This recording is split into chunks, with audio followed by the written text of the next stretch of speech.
Today on Rad Season, I'm chatting to legendary motorcycle rider, stuntman, Mad Dog, Robbie Maddison. Hope you guys enjoy.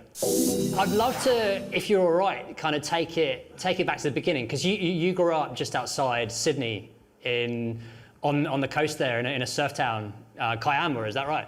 Yeah, so we moved to Kiama. We lived, literally a few hundred meters from the beach. So, I used to surf every morning, every afternoon after school, and I didn't really get to ride the motorcycle until I was at the track. But I surfed my brains out and I rode bicycles every day, and just that, doing that all the time. And I also used to run every single morning. I'd do 100 push-ups, 100 sit-ups every morning from the age of like 12 years old till I was 16. So I got to at the age of 16, I could just drop and do 100 push-ups. I do 100 sit-ups, back to back, and then I'd literally like sprint 5 kilometers.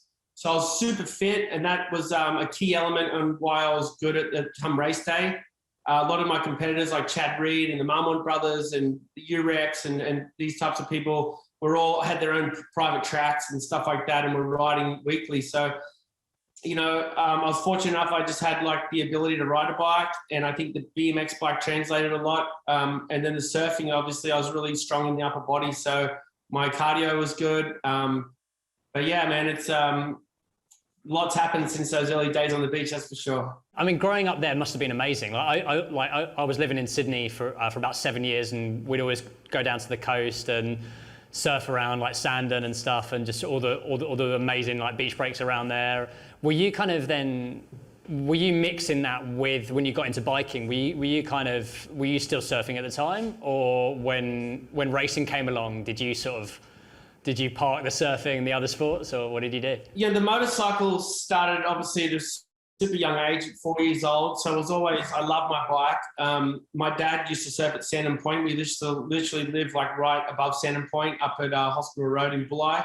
And then when I moved, when we moved, then it was just trying to keep the balance, really. The bike side of things, they kind of took over when I got to the age of like 12 to 14 age, where I was surfing a lot. But I noticed my bike was slipping, my bike skills were slipping, just because I'd take every other weekend off to surf, and then, sometimes the swell wouldn't be up, so the event would be cancelled. And then I'm sitting there on a Sunday and, I could have ridden today.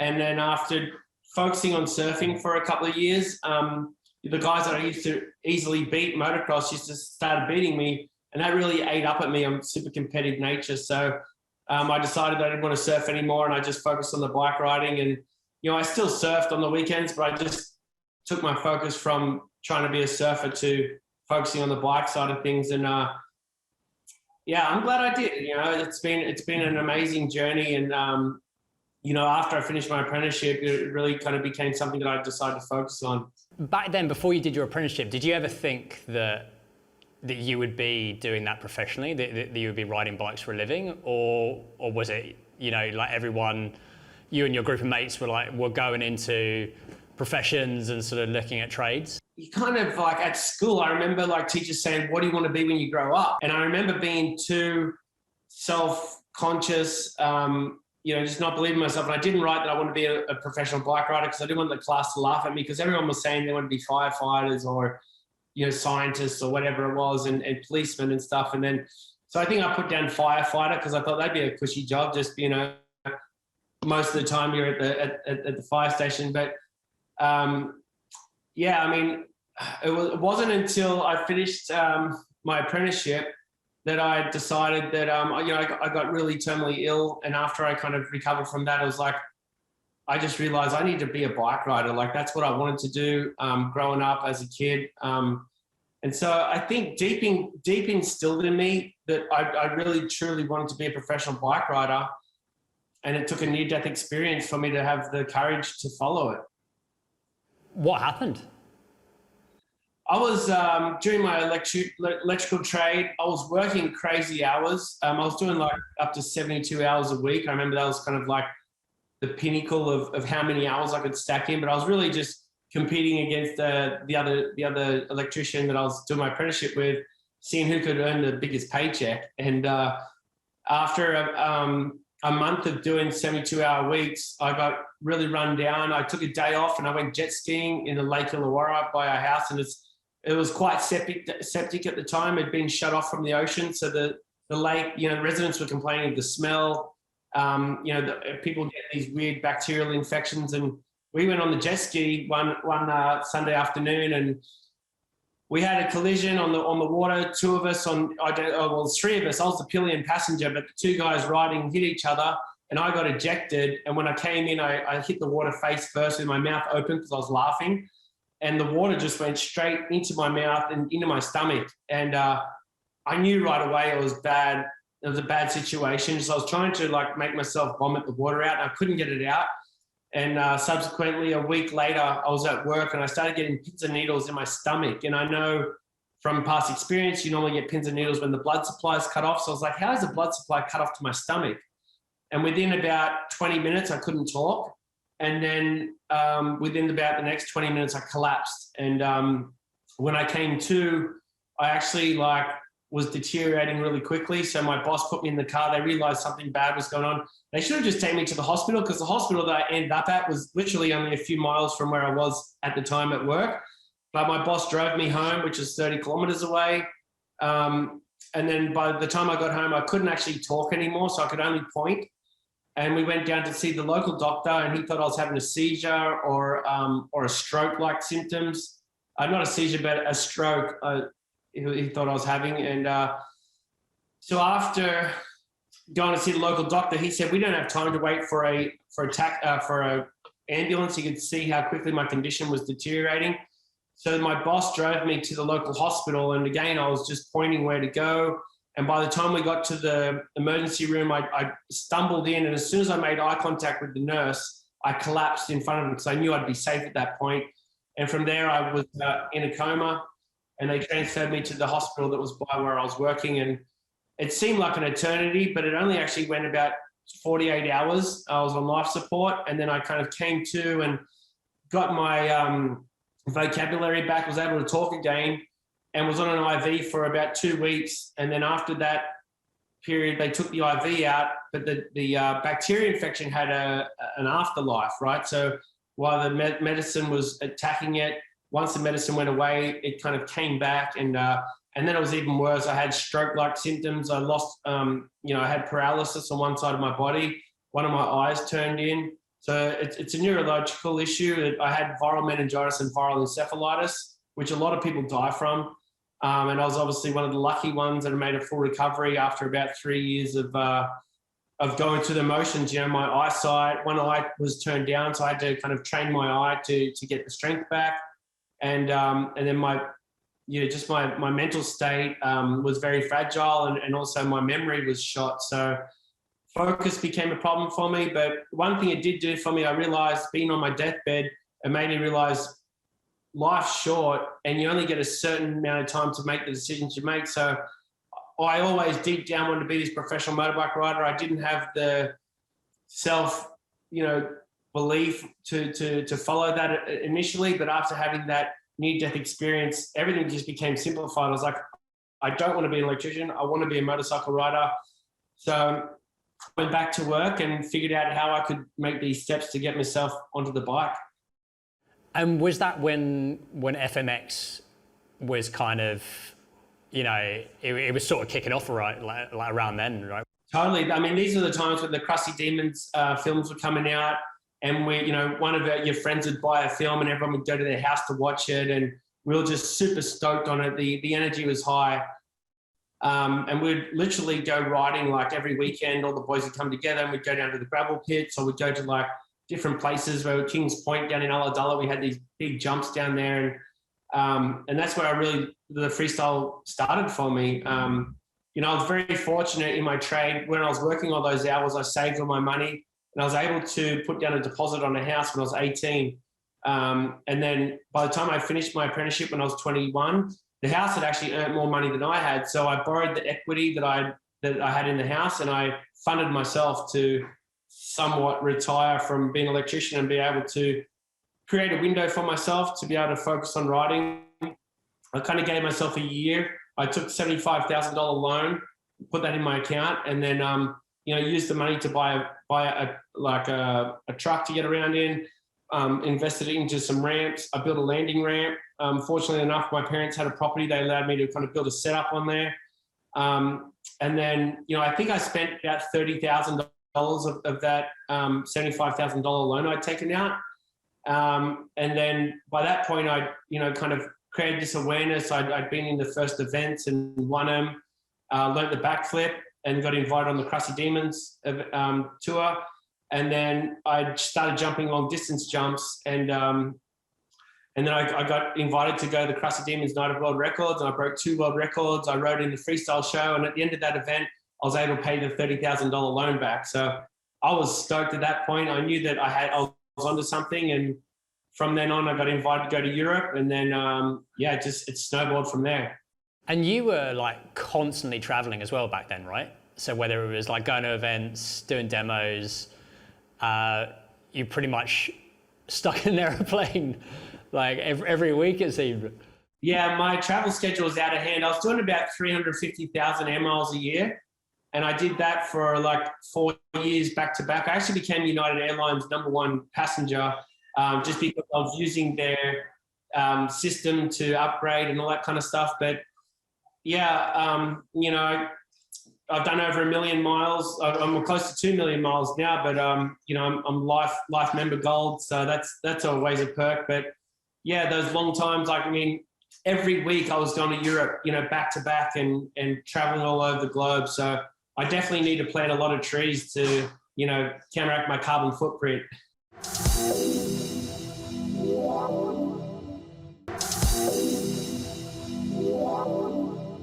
When you were doing the events and everything was kind of, it was going pretty well, you were getting some wins, and did you think that you kind of had to relocate, and were you looking at America back then thinking, if you wanted to try and progress and sort of take it that step further, you needed to be over there? Or what were you thinking? So early on, I was very fortunate enough to be picked up by Red Bull. They literally have given me wings, and I still have them, and it's just amazing to be a part of that amazing brand, and just the support they've given me is undoubtedly a true testament to the path I've been able to follow and where I've been able to get to. But one of the other biggest things was just meeting my wife. I met Amy in 2005.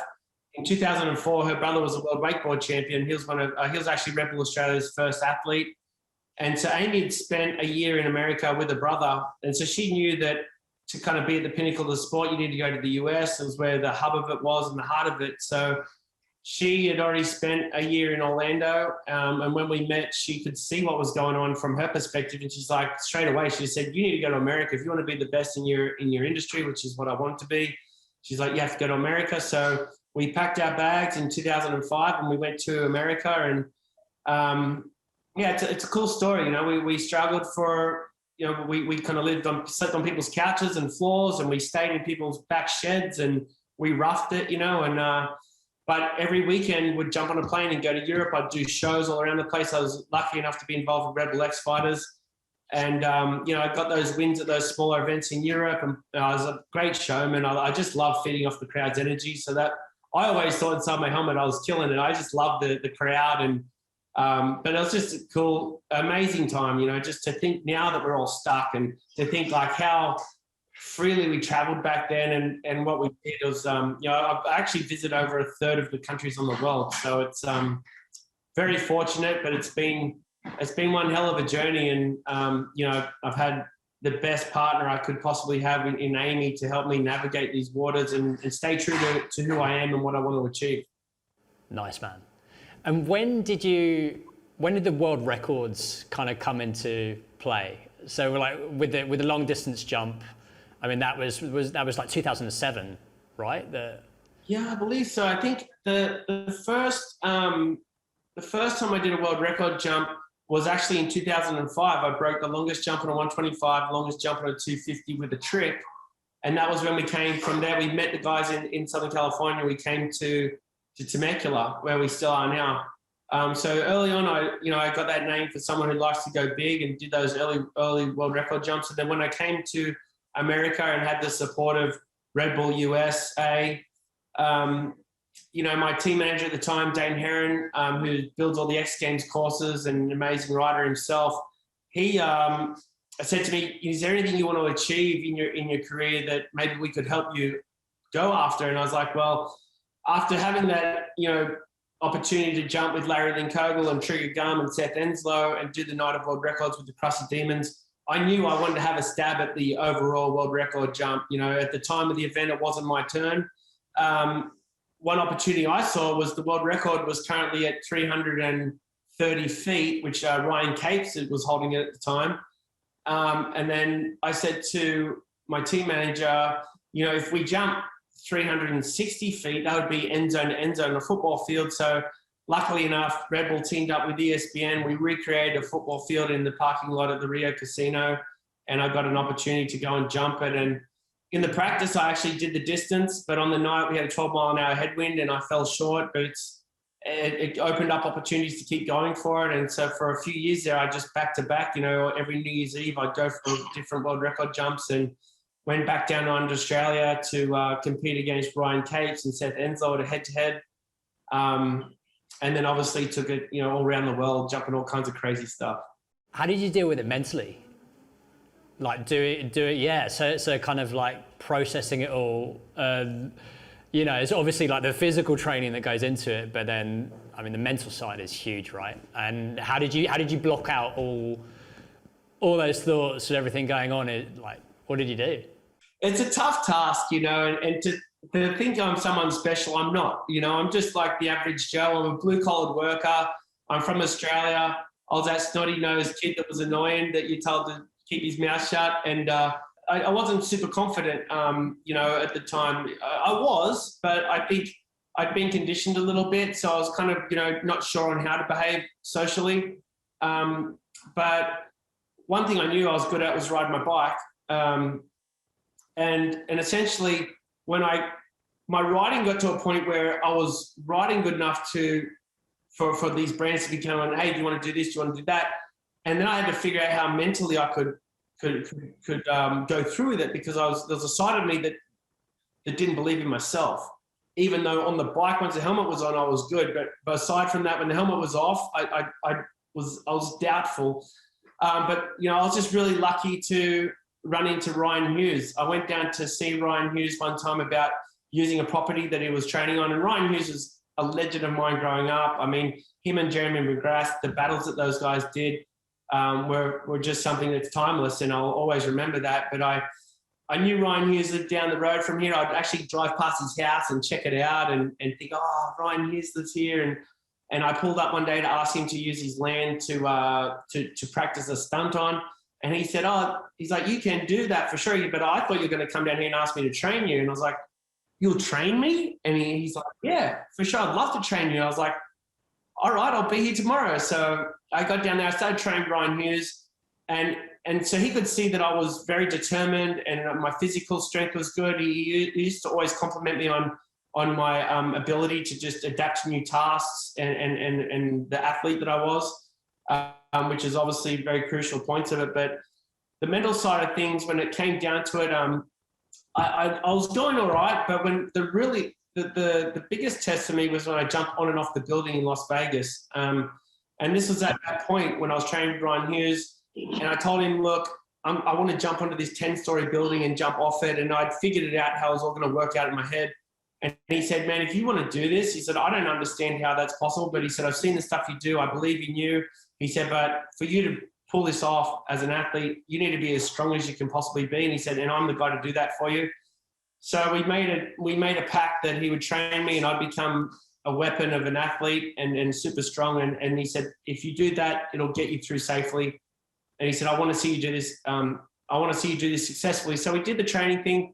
But while we were training, I started having these deeper questions like, about, because I was facing my life, it was life and death to me, this jump. And so that mental side of it and how to quieten the doubt was the real key for me of like, how do I quieten this doubt? I'm like, when I'm by myself, there's times where I believe that I can totally do it, but then I start listening to everyone else and I start to get doubt and I can't go into this jump with like not knowing whether I'm all in or whether I'm all out. So he said, why don't you go see a friend of mine, a shaman, Doug, who lives down here in Encinitas. So I went and saw Doug, and he took me on a spiritual journey, which is, I did 5-MeO DMT, which Joe Rogan's done. There's a lot of literature about it, and for me, it peeled back the layers. It made me see in the spiritual dimension. It really opened my eyes, and I became fully awakened. I was in the here and the now, and from that, it's overwhelming how amazing life is when you really can see with that perspective. And, so you have relationships with everything living or organisms. You can look at the grass and realize how amazing it is, rather than just being like most people who are just kind of blindsided and robots, and there's like, oh, that's grass. They don't even think about it. But, looking at vehicles and being like, wow, someone built this car, and you think about the molding and everything that's involved in it, it becomes really overwhelming. And so that kind of side of me opened up another part of my brain. And then to be able to control that, I started meditating. And so I read some books from Osho and Eckhart Tolle, and I started meditating every morning, and I became able to turn my mind off and sit there for an hour and just have no thoughts at all, just totally in my quiet zone, and just, feeling my breath in and out.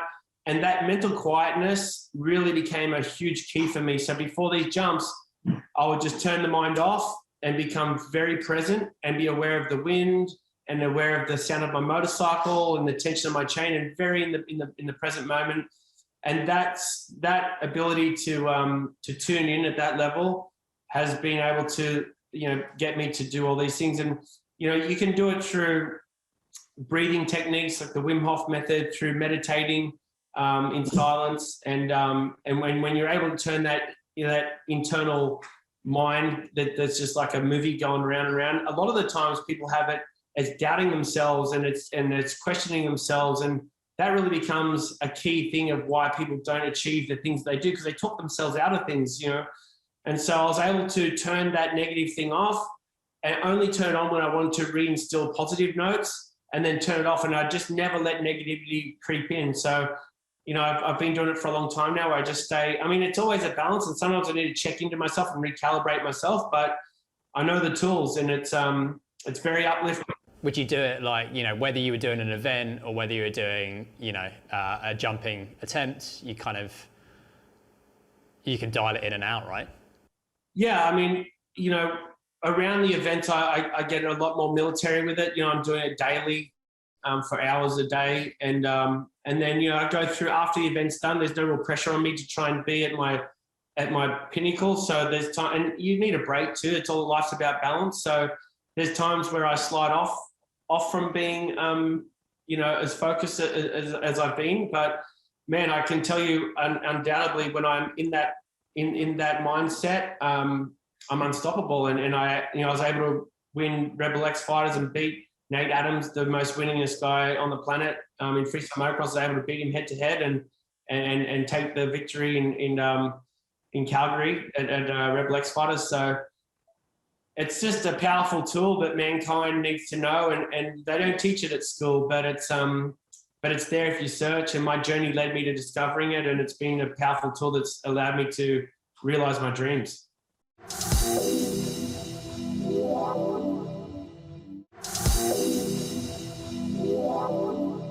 Where did these ideas come from? I mean, like after X Fighters, I mean that was when you did the London Bridge project. And I was actually, so I'm from London originally. I was there, and I remember seeing that, and I was just like, who the hell comes up with this idea? Okay, I'm gonna try and backflip the London Bridge. I mean, where does that start? Well, that specific project was.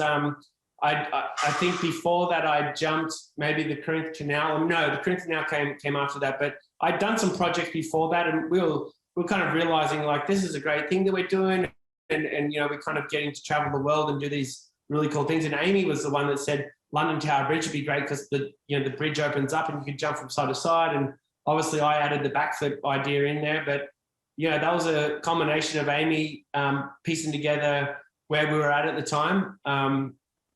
But most of the things like the motorcycle on the water and jumping up and down the building, these are all just epiphanies that I had at certain times where Yeah, something inside of me wants to be great and wants to push the limits. And I know that nothing's impossible. It's just your mind, and it's where you limit yourself. So I've always kind of thought that anything's possible if you can figure it out. And I always wanted to fly. It's since I've been a little boy, I remember having vivid dreams of myself flying.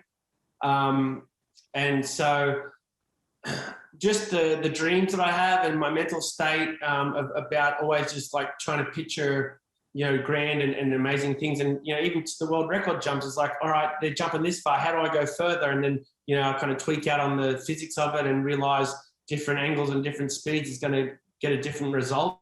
So that kind of thinking has led me to kind of piece together all these different ideas.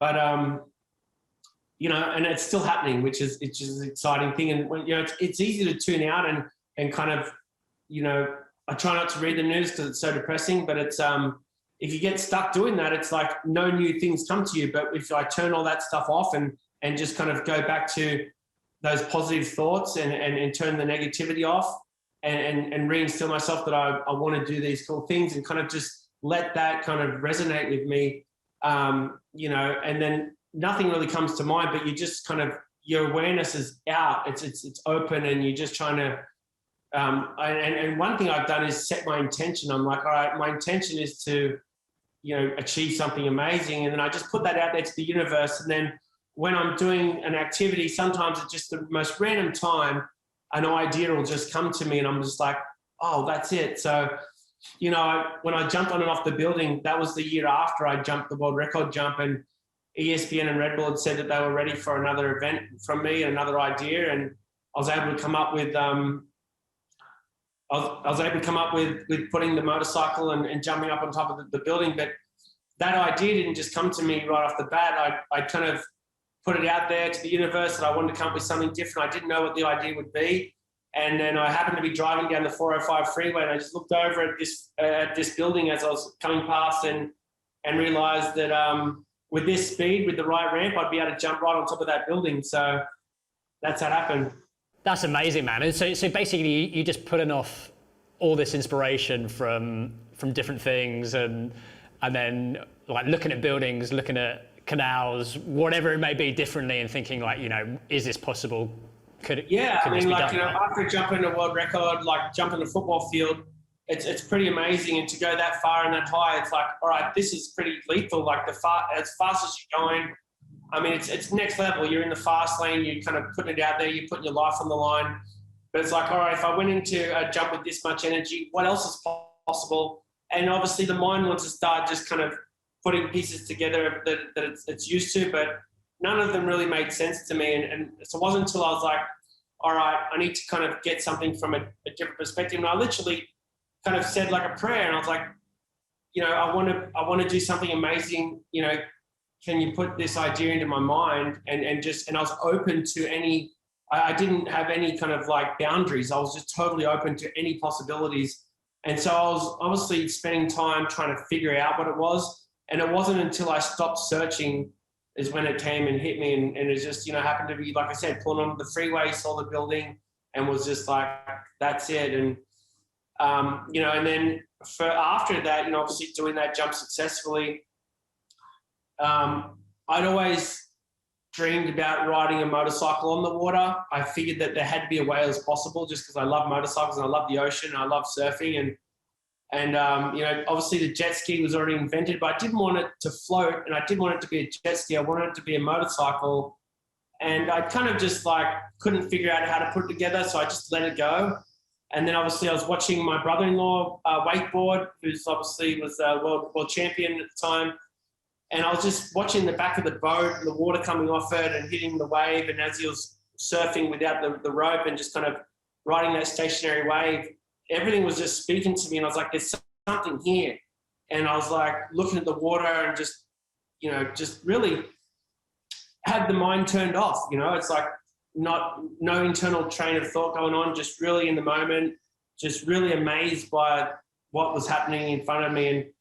And sure enough, I just was able to put the pieces together and had that epiphany. And I merged wakeboarding with motorcycles and surfing all together. And and able to, once I had that general idea that, all right, if I put wakeboards under the two wheels, it just all made sense to me. I'm like, oh, that's it. If I cut little holes, the wheels could stick through. You know, I put a big paddle tire on the back, it's going to drive me. And if I can get it to all sit there at the right angles, I'm like, this has to work. And sure enough, I was right.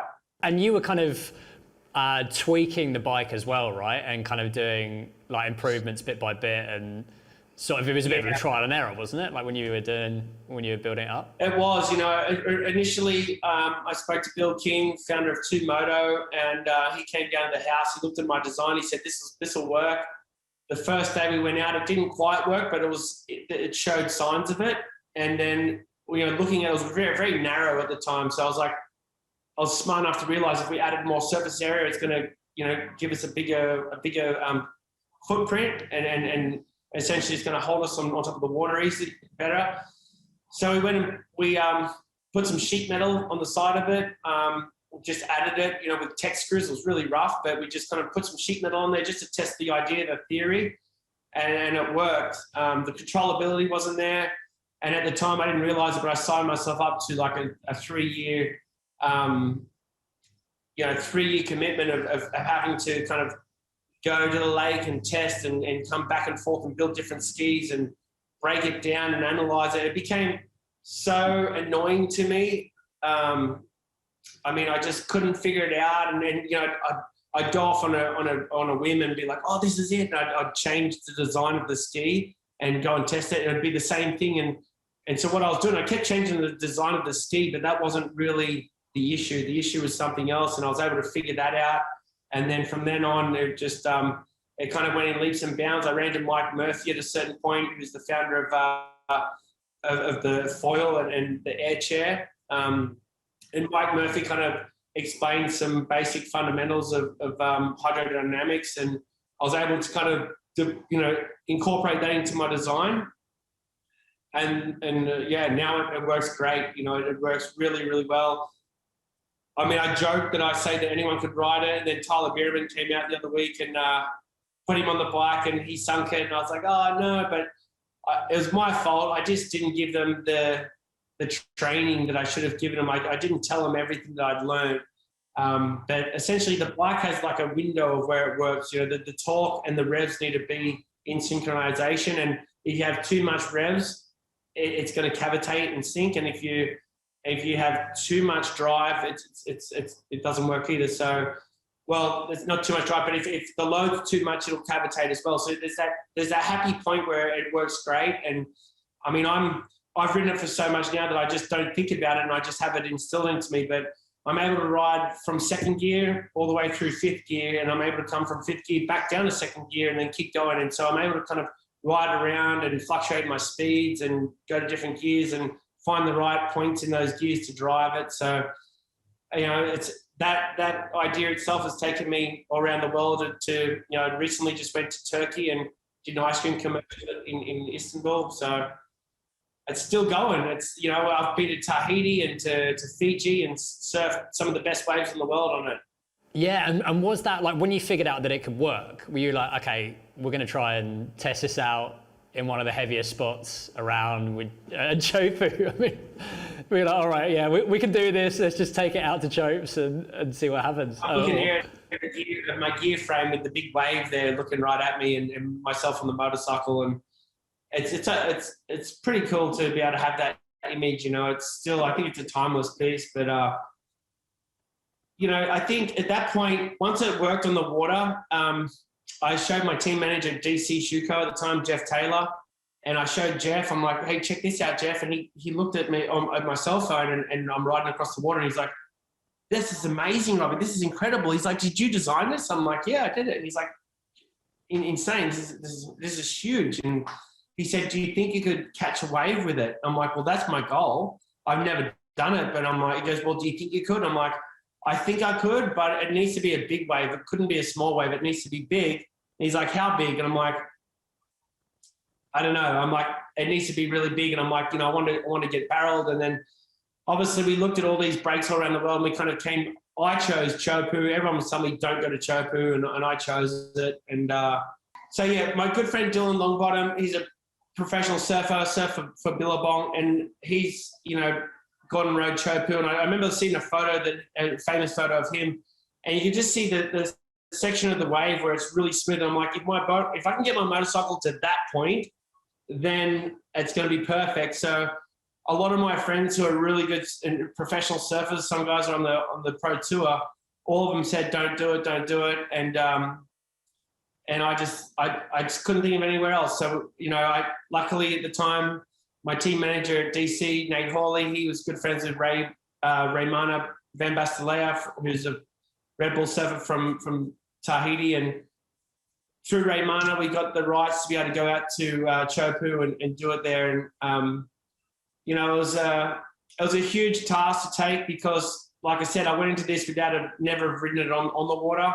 And when we got to Tahiti, the temperature of the water was a huge factor in how my bike ran. And I didn't realize that because the colder the water, the more dense it is. And as it gets warmer, it gets less dense. And then add the salt to it, it's even less dense again. It has more flotation, but the motorcycle doesn't run on flotation. It runs on density.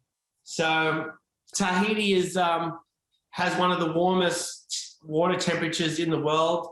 And then it's also one of the most saltiest. The salinity level there is out of hand. But I thought at the time, I'm thinking, oh, this is going to be great. My bike's going to work awesome. And at the time, I was doing around 50 mile an hour on the water. So I was, you know, going really fast.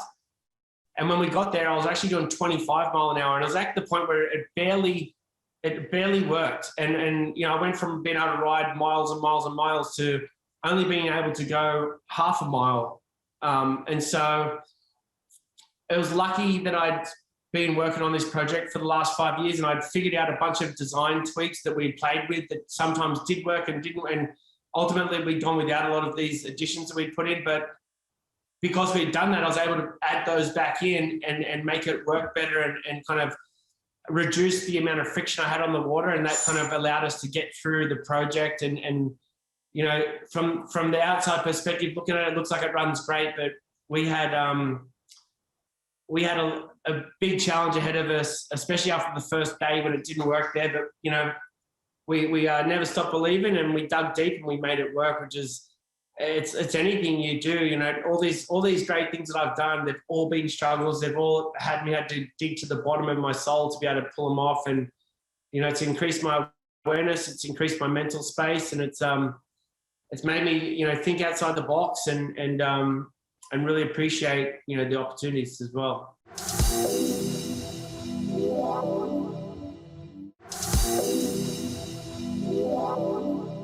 And you were working in the movies as well during that time, is that right?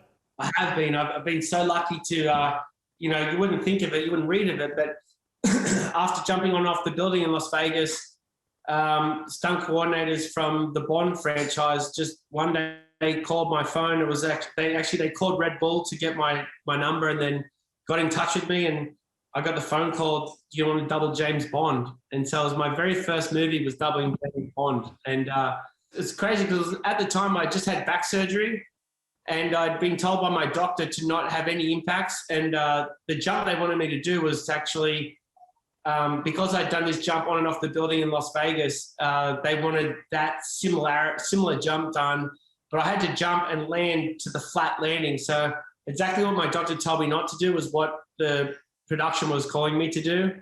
And so I was lucky enough to be able to time it all, and I did a one take and we got it first take. So pretty amazing. Like now that I have so much experience in film work, to think back now to realize I did that in one take and got it first go. I mean, it's obviously a team effort, and it's obviously under Gary Powell and Lee Morrison, who are the two guys who were my stunt coordinator and his right-hand man. But, you know, we just had a great team, and with the team that we had, we were able to pull it off in one shot. And so, yeah, it was just it was a trip to get the call up, because rewind back to our early conversation about, you know, the teacher at school saying, what do you want to be when you grow up?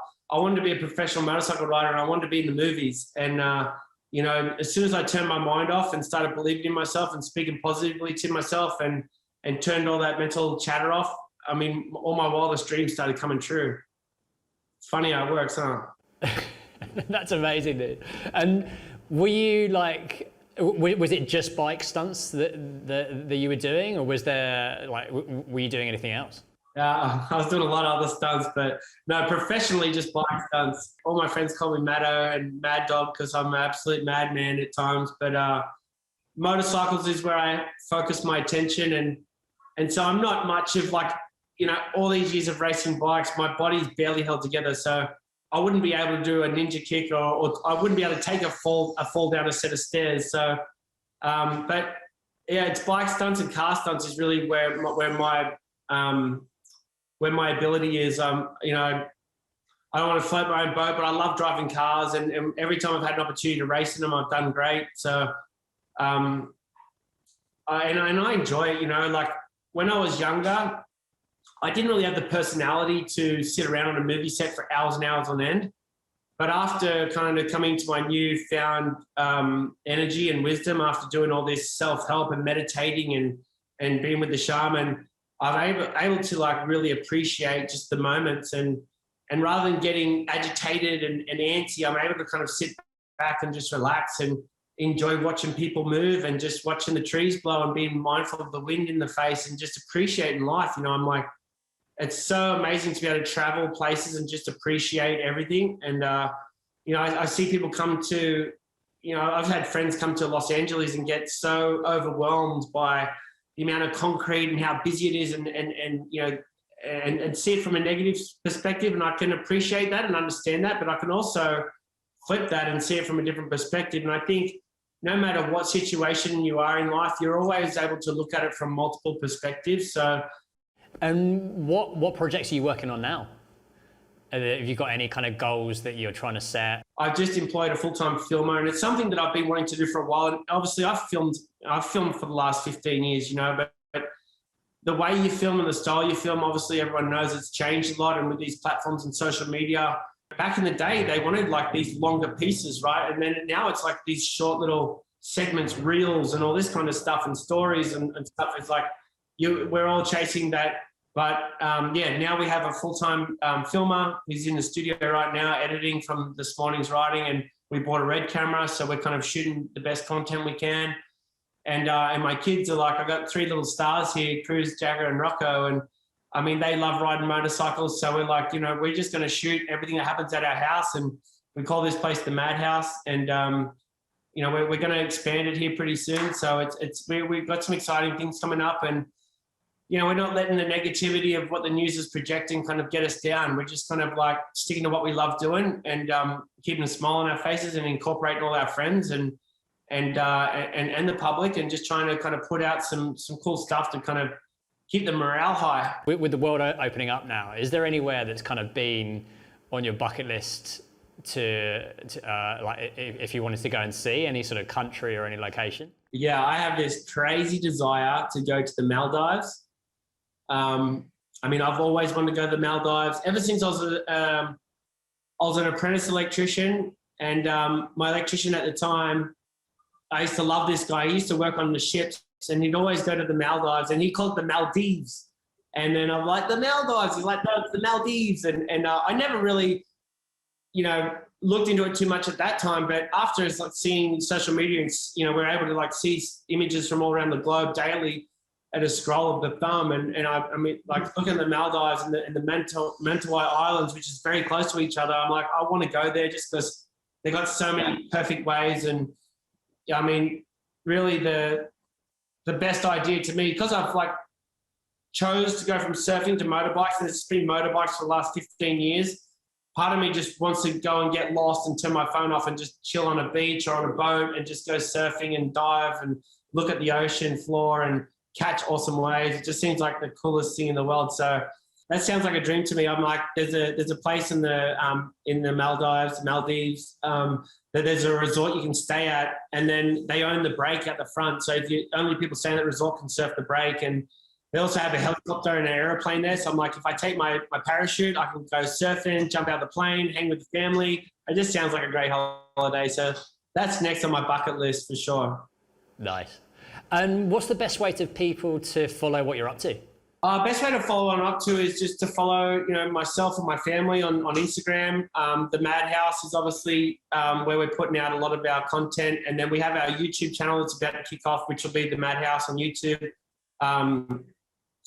That's going to be, I'm obviously doing stuff with Razor and Red Bull and all my sponsors kind of moving forward. So, we're releasing content with KTM. But for the most part, it's Instagram and YouTube and Facebook, Robbie Maddison Facebook